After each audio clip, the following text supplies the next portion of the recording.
Hello and welcome back to another Blu-ray review, of a Eureka Masters of Cinema release.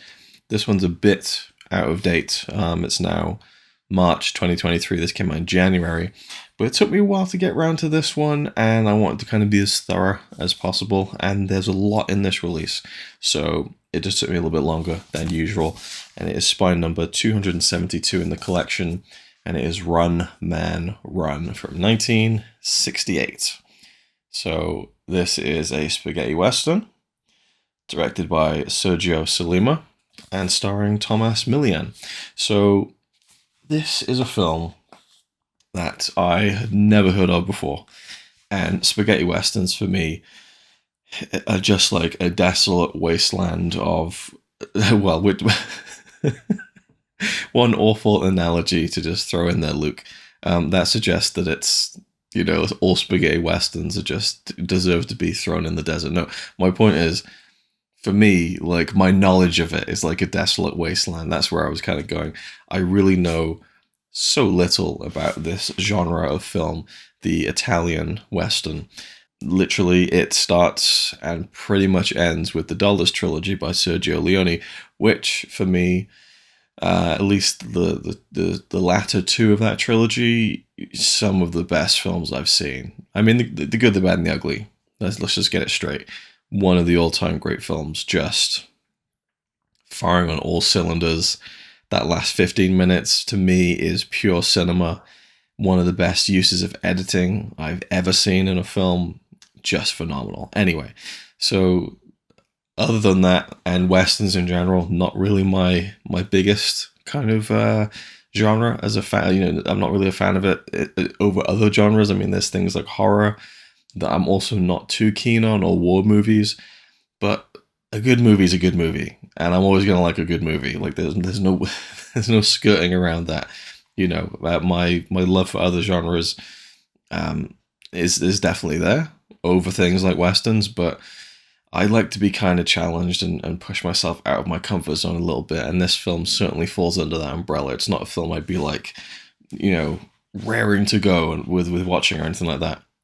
But this film came out in 1968, as I said, and it was the third film in not really a trilogy, but a third film from Sergio Solima, where he had apparently kind of gone around and done like 3 films from many different genres.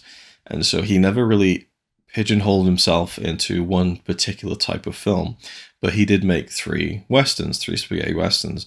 The first was called The Big Gun Down, I believe in 1967, which starred Lee Van Cleef, who very famously appears in 2 of the Dollars trilogy films, and also Tomas Milian, who appears in all 3 of them. And in the first one, The Big Gun Down, he appears as this character called Cuchillo, who is a knife-wielding kind of nomad of sorts. In the second film, Face to Face, which is apparently much different in tone, I haven't seen it, or The Big Gun Down. I should clarify, I haven't seen these 2 films. He plays more of a villainous character in Face to Face. And in Run, Man, Run, he returns to the Cuchillo character, Sanchez, who his specialties are knives. So he, there's a very funny scene in this where he's kind of stripped down for all the knives that he has, and he seems to have a knife hidden pretty much everywhere. Different types of knives and all sorts. So me going into this film, I really had no idea what to expect, really, in terms of tone, in terms of story. But now that I've kind of gone into the extras on this release, and it gives you a really good kind of broad feeling for the spaghetti western genre, and that a lot of them have these similar stories. A lot of them are set during the Mexican Revolution, or the French Intervention Revolution. I think I read it's in the 1800s, and then the Mexican Revolution in the 1910s, 1920, around that era of time. And a lot of the spaghetti westerns were set during those periods. More specifically, the Mexican Revolution was the kind of the hot point to kind of set these films, and because a lot of the locations that they used in Spain to film these movies, they would look like early 20th century Mexican areas, and so it was kind of perfect, fertile ground for kind of setting your Mexican Revolution film in rural areas of Spain. Now, the kind of multicultural aspect of this film is really interesting, and the whole genre is really interesting to me because I had a choice here. Do I go with the Italian audio or do I go with the English dubbed audio? Now, they're both dubbed. I'm assuming not even shot with sound. It's kind of done with post-sync, but I went with Italian, and I'm watching the film. It's a 2-hour movie. About an hour into the movie, I've started noticing time and time again that there's the mouths that are moving are not quite matching up with the Italian dialogue, but they are matching up with the subtitles in English. And so about an hour into the movie, I switched over to English just to get a feel, and it's this scene. I'll show you a clip from it, first in Italian and then in English, and you can see the differences of how the dialogue is matching the actors' mouths. Take a look. Nessuno di voi due mi piace. Se vengo a trattare è solo perché lasciate in pace Cucillo. Io non voglio che lui trovi quel tesoro. Quei $3 milioni per noi sarebbero la rovina. Invece, quando avrò quegli sporchi $1.000, io mi compro la casa, costringo quel matto a sposarmi e me lo tengo per tutta la vita. Très bien. E vada per 1.000. A patto che tu ci dia quell'informazione. I don't like both of you. I made this deal with you because I want you to leave Cuccio alone. And because I don't want him to find the treasure. $3 million would be a disaster. You understand, with these $1,000, I can buy a house and a stable and finally marry the son of a pig. Très bien. 1,000. If you have the information. So hopefully that clip came out unscathed and I was able to show it without copyright entanglements, but it's interesting, like when I saw her mouth kind of matching the English, I was like, oh, but you can still see it's not quite perfect, you know, and that I don't know whether it's a case of her doing the lines phonetically in English. I don't know if it's a case of it doing it in loose, broken English. Like, I'm not sure what the deal is there. And that's something I do feel this release is missing in terms of the extras, is any information on the language of these movies, of spaghetti westerns in general. I'll leave that in for free. I'm getting tongue-tied here. Because I find that interesting, and I feel like it's a topic that isn't really touched on too much when you have foreign film releases on Blu-ray with all these extras and essays and booklets. Like, just a nice little language guide in the back of the booklet I think would be nice. Like, hey, the more preferred version is this or this.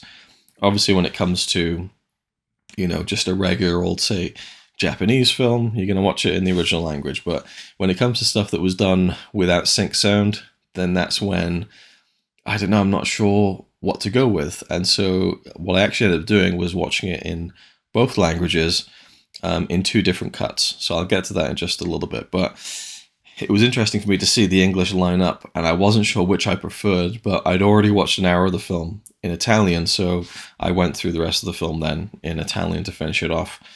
But I do think that the dubbing is then less noticeable when you don't know the language, because then you're not really focusing on the dubbing so much. You're just kind of hearing the language and just watching the film, and obviously reading the subtitles to get the story. But that was the first thing I encountered with this film, really, was the language and where do I start. So Tomas Milian plays Cuccio, who was a supporting character in The Big Gun Down, and now he is the lead character. And it was a little bit of an unusual kind of choice, because this type of character that he's playing, who's kind of in the... There's an extra on the Blu-ray, a discussion video of sorts by Stephen Thrower, and he describes Cuccio as a kind of demonic rabbit, which I thought was an interesting way of putting it. There's even talk of inspiration in one of the audio commentaries of Toshiro Mifune's Kikuchio in Seven Samurai, and you can feel maybe some of that influence. Maybe that's not a direct influence, but there's definitely a comparison and a line to be drawn between that character and Cuccio, who is a very spirited character, a very, very freewheeling kind of character. He's a thief. You know, there's not much honor to this man, but he is actually cast as the lead character, the protagonist, and so you kind of got to be on board with Cuccio. And I think that Tomas Milian's performance, and this is a Cuban actor, not an Italian actor, but he brings a kind of roguish likability to this, you know, this guy, I don't know, he's not really a dastardly character, but you feel like he doesn't really care about anyone or anything but himself, but it kind of works, you know. It's almost a little bit like a less nasty version of Tuco from The Good, the Bad, and the Ugly, perhaps. And he is tasked with, you feel kind of against his will, he's tasked with going to America, to Texas, from Mexico, to a place called Burton City, to recover $3 million of gold to be used for the revolution. So he meets this poet in prison, Ramirez, I think was his name, and he was a poet and a revolutionary, and they break out of prison together, and he tells Cuchillo that, look, I need to kind of get this gold back into Mexico so that we can defund the revolution. But he gets killed, and he leaves Cuchillo with the piece of the clue of where to go to find this gold. Now, one thing I'll say about the gold is, number one, they establish, I think, quite cleverly how much money we're talking about here at that point in time in history and in that part of the world, because I think there's an offer of like $1,000 to Cuchillo's fiance in the film, Dolores, and she treats that as if like that's going to set her up for life with a house and all this kind of stuff. So when you think about $1,000 kind of setting someone up for life, $3 million seems like an almost unimaginable amount of money in comparison, which gives you a sense of the idea of how important it is and how much it's going to help this Mexican revolution. But there is, you want to know where the gold is exactly in Burton City and how Cuchillo is going to find it and get to it, if he does. And the reveal of where the gold is, it's not even so much where the gold is, it's kind of how the gold has been hidden, I thought was fantastic. I'm sure it's a trope that's been done before, and it's definitely been done since, but I loved it. I thought it was such a cool, fun little story beat. Like it's, it doesn't really have much of an effect on the overall film, really, but I just thought it was a really cool kind of twist and reveal of how the gold had been hidden. It wasn't what I was expecting, and I really thought that was a cool, fun little moment. And the film is filled with cool, fun little moments, and I did love Milian's performance. It was just a really fun character to follow around and see what misadventures he gets into next, see what kind of, because everyone's after him. Everyone's after the gold. It almost reminded me a little bit of like It's a Mad, Mad, Mad, Mad World, where you got all these characters. There's Cuchillo, there's his fiancée Dolores, who's played by Chelo Alonso. She's a spitfire of a character, and she's like this domineering woman who wants Cuchillo to settle down, and he's always like, oh, now I gotta go, so she's like, I'm gonna chase you down and make you my husband. So she's following him across the country, so by virtue of that, she's also heading to Burton City. Then you have these French secret agents who are working on behalf of I guess the Mexican president or a high up figure in Mexico. They're after the gold, they're after Cuchillo. There is this woman from, I think, the Salvation Army called Penny, played by Linda Veras. And she encounters Cuchillo along the way. He kind of joins her for a while, and then they get separated. And there's a lot of humor inherent to that relationship. And then she ends up kind of on the path. And then there's also the American gunslinger, the lawman or former lawman, kind of dressed in black, who's kind of an ambiguous character, not quite a villain. You're not quite sure where you stand with him, called Cassidy, played by Donald O'Brien. I really liked him. They kind of talk about him in the commentaries as kind of a lesser, Lee Van Cleef type, and that they didn't quite get a big enough name, an American name for this film. But I think he does a really good job. He has a kind of a nice kind of grit to him, and I really thought that he did a decent job of playing that kind of character. But he's also on the trail, so there's just all these characters, and there's like a Mexican gang, that's going after. It's just there's all sorts of stuff going on, and I really love the convergence of all that. And then once you get to Burton City, it's like a ticking time bomb of who's going to get to the gold, what's going to happen, and where will Cuchillo's fate kind of play into things. So I really enjoyed the film. I thought it was a blast. I wasn't bored at any point. Some great vistas and visuals. I think the film shot very well. It has a kind of a ghost-written score by Ennio Morricone, who most people will recognize as one of the greatest film composers to ever do it, basically. And I forget the reason now already, but they cover it in one of the commentaries of how He did the score kind of, but there was someone else who had worked with him. And I think it was I think it was a legal thing in terms of working for a different studio, perhaps. But his fingerprints are over this film. He didn't do the whole score, but he did quite a large amount, apparently. And you can kind of tell in certain themes that come through. And the main theme I thought was really, really fun. But yeah, it really is just you're following this guy along. It's a series of misadventures, as I said. He's always getting... Kuchio is always landing in shit. He's always getting caught by someone, and he's about to be strung up by his neck, and he just about escapes like a demonic rabbit of sorts. There was just some interesting moments and little scenes, little episodes. You know, there's a bit where he gets strung up on a windmill, and some of the camera work in that was really cool, and just like the visual of it. So I think that, and there's one shot I really liked in the film, which is right near the end, where there's a character in frame. He's one of the French characters, and the camera pans past him. What does it pan? It zooms past him, way down deep into the valley below, and all of I think it's the Mexican gang, they start coming around the corner on the horses. Just the coordination of that shot, I thought was just really impressive. I just like stuff like that, even though it's, you know, I guess you shouldn't really be sat there thinking about the technical aspects of a shot as you're watching it. And maybe that's even a detriment to the film, because then you're not really thinking about the story. I don't know, but I think I do a pretty good job in my mind of handling my enjoyment and engagement in a plot of the film while also recognizing technical things that I enjoy. That's kind of the way I enjoy films in a way, is I love seeing stuff that's done in an interesting way. It enhances my enjoyment of it, I guess, as someone who has always been fascinated with the process of filmmaking, someone who has been making my own films for almost 25 years. And well, you know, I say making films. To me, they're films, but, you know, obviously I'm in no way a professional filmmaker, but I've been making my own videos and my own amateur films for almost a quarter of a century. So I'm always fascinated with how things are done with a camera. And there's it's an interesting thing from one of the commentaries in terms of cinematography, which we'll get to in just a second. But yeah, I think the film was shot nice, had a good score. I enjoyed the lead performance very much. It didn't have that extra oomph that I was like, wow, that was amazing. But I thought it was a really good film. And the transfer I thought was really great too. So let's dig into some of the features of this Blu-ray. So one thing I should mention right out of the gate, if you do want to get both versions of this film, I would jump on it as soon as you can, basically, because this is a limited edition exclusive.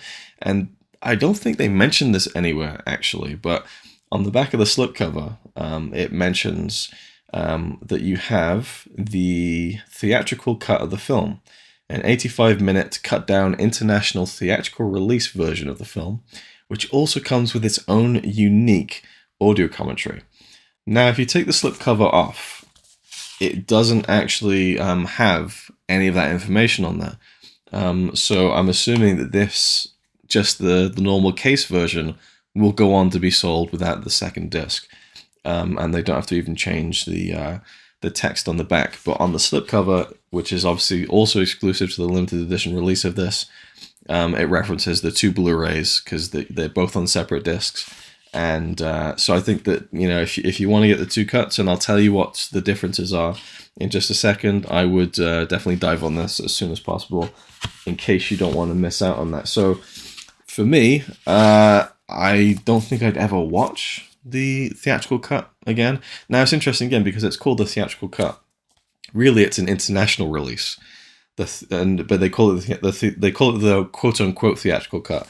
But the regular version, which is the version that was shown in Italy, is 2 hours long, whereas the theatrical cut is like, again, it's like an hour and 25 minutes. A lot is cut out of the film. I could kind of give you an in-depth kind of breakdown of all the stuff that was cut out and everything, but I don't think enough people are going to watch this video to warrant me going that deep into all the changes in the film, because again, when you're losing 35 minutes of footage, that's a lot of changes.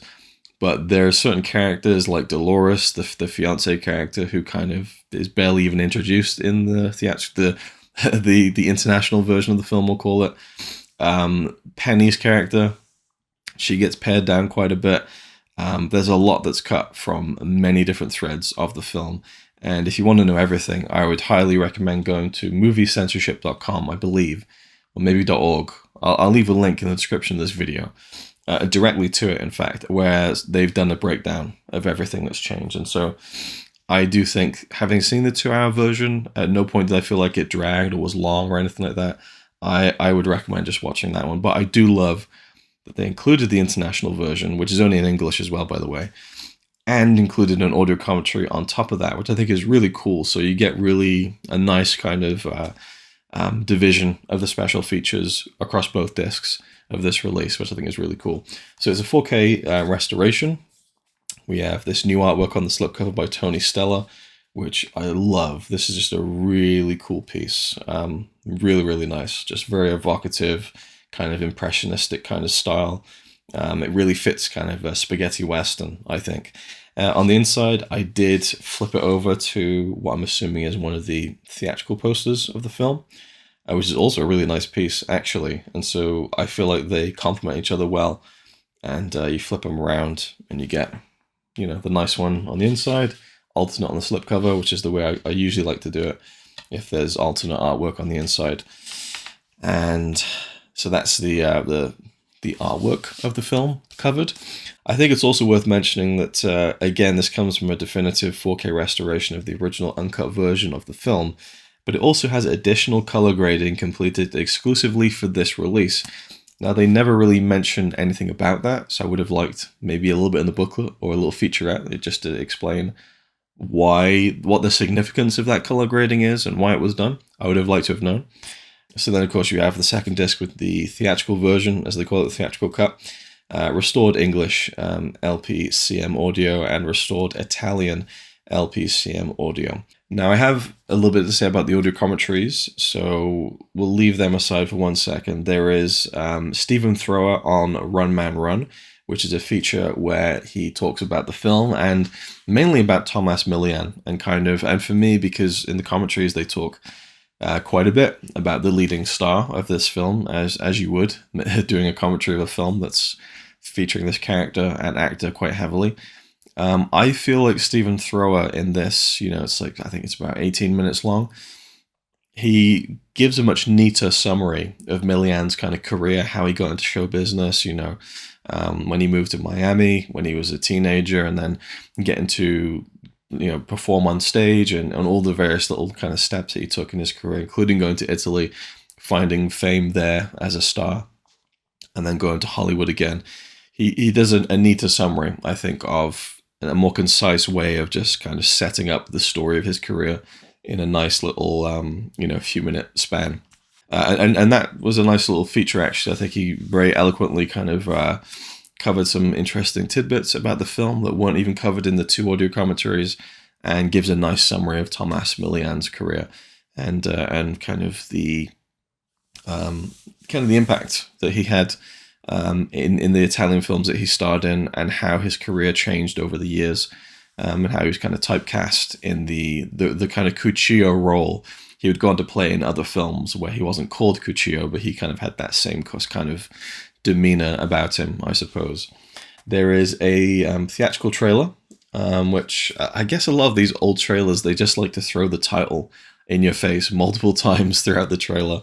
But it was kind of a fun kind of summary of some of the more action oriented beats of the story. And then there's an alternate opening credit sequence, which I believe then shows the title in English, Run Man Run.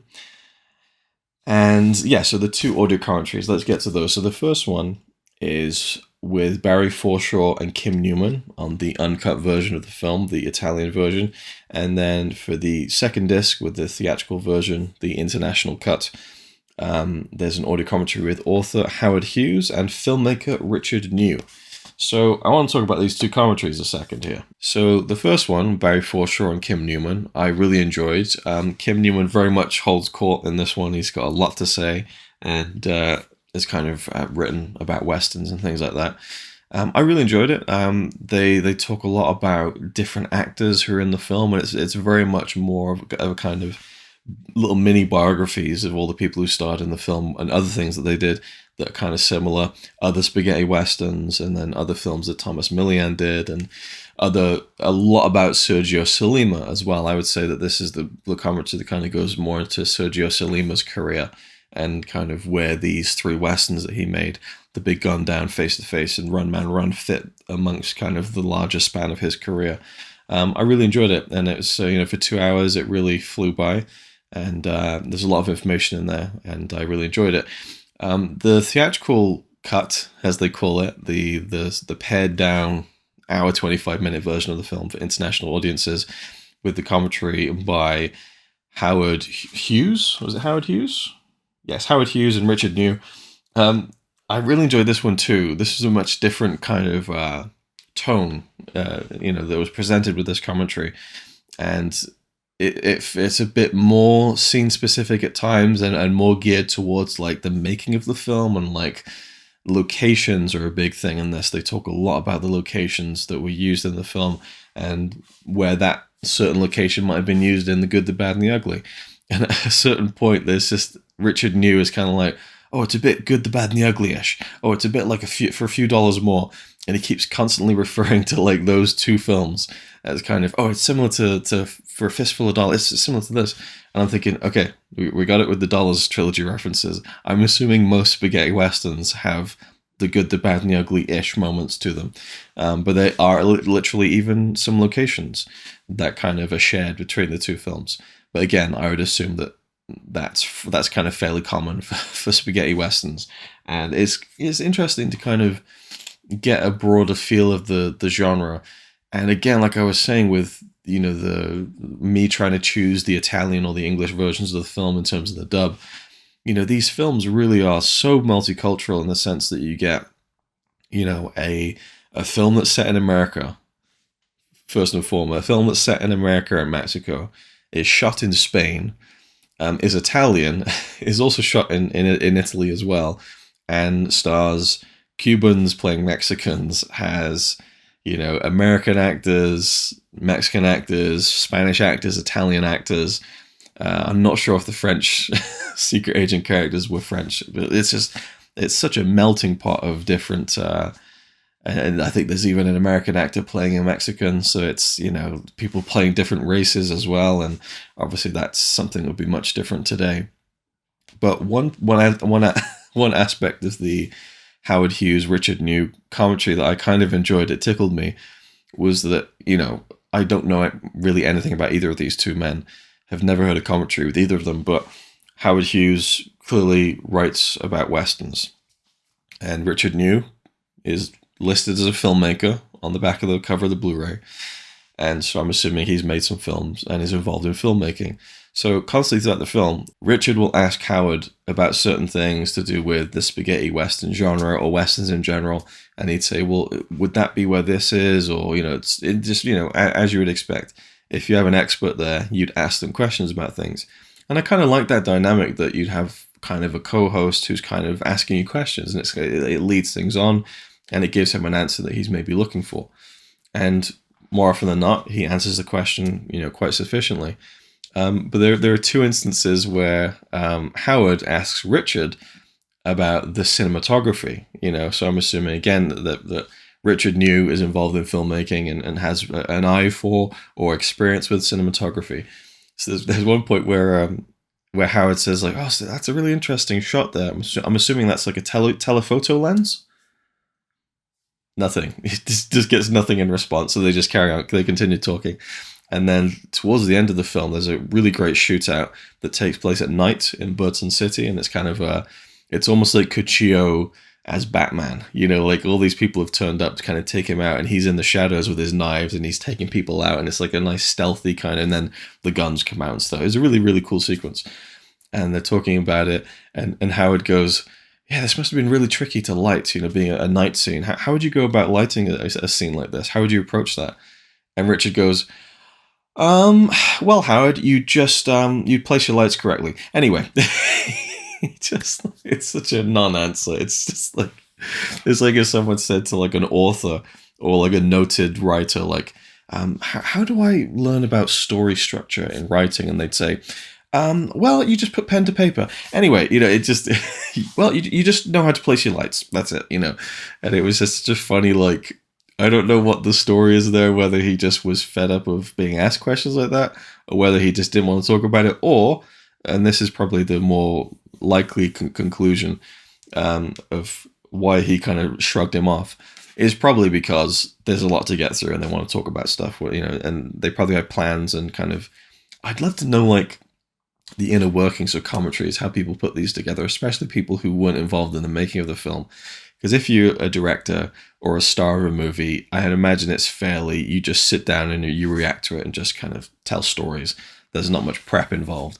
But when you're like, you know, a critic or an expert on a genre or an actor or a film, whatever, I'd imagine a lot of prep work goes into that. I'd love to know the inner workings of it. Really interesting for me. Anyway, so I really enjoyed the two commentaries, both very good. And overall, I thought that the extras were really, really, you know, for me, as someone who is very limited in my knowledge of spaghetti westerns, they were very good, but I also feel like they're more geared towards people who are really big fans of the genre. So if you're like a fan of spaghetti westerns, you're probably going to get a lot more of these commentaries than I did, because there's lots of references to actors and movies and directors that I just didn't know. And I will say one thing about I want to get his name right, Barry Forshaw and Kim Newman commentary on the longer 2-hour version of the movie. I'd say that it's about, 15% of really good, solid information on the spaghetti western genre and Tomas Milian and Sergio Solima, and about 85% of Kim Newman trying his hardest to ruin every single spaghetti western twist. Of course, I'm not being serious, but holy shit, there's about 3 or 4 like noted westerns that I haven't seen that I now know the twist ending to, or like I know who kills this character, or that it's revealed that this. He just couldn't help himself from saying, "Oh, it's like this at the end of that film when that guy kills him," and I'm just like, "Oh, well, yeah, okay, that's what happens in Shane then, I guess," and oh, that's okay, so that's that's what happens in The Searchers. So that was an interesting thing for me, where I'm not as invested, so it's fine, but I just felt like, holy shit, he's really going for it with all these spoilers. And I know these are films that are like 50, 60, 70 years old, but still, I think, a little bit of restraint might have been nice. Anyway, if someone's a big fan of spaghetti westerns, I think they get a lot more of this release than I would in terms of the extras, because you'd be recognizing a lot of the names and so on and so forth. But, I feel like if I ever get into it even more, if I come back to it, there'd be a lot more that I can glean from it, especially in the booklet. So the booklet is really dense, compared to some of the more recent booklets that I've been reading from current Eureka releases. Not only is this a fairly decent-sized couple of essays, there's 2 essays by Howard Hughes, who does one of the commentaries. The first one is called Born in a Wind of Knives, Sergio Solima's Run Man Run.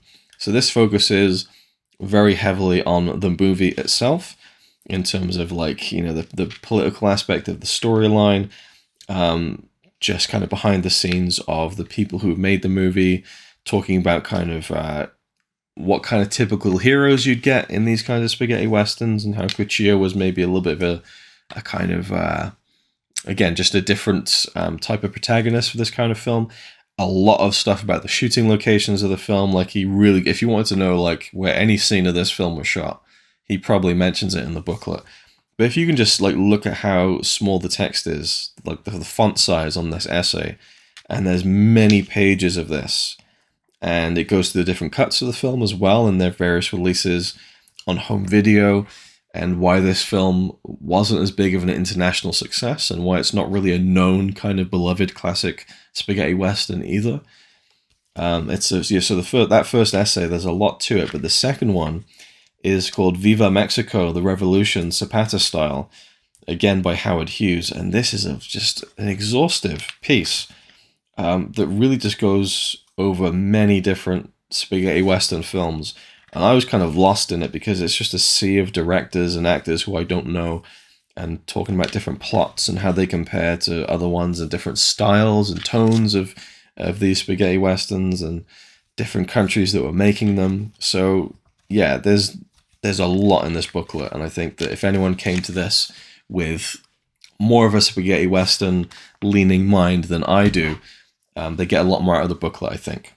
You also even get a reversible poster. So I'll try and get that in frame there in this cutaway shot. But you get the great artwork from the slipcover on one side, and then if you flip it around, you then get what looks to me to be kind of one of the original theatrical posters for the film. I think that's a great addition. It's not something I would ever put up myself, but I think, you know, it just makes it feel like a more solid kind of meaty package. So yeah, this is a stacked release. You know, you get your poster, 2 discs, 2 cuts, 2 commentaries, and no questions asked. No, it's a really, and the 4K restoration of a really fun film. To me, this is an excellent release, even though it's a film that I didn't love necessarily.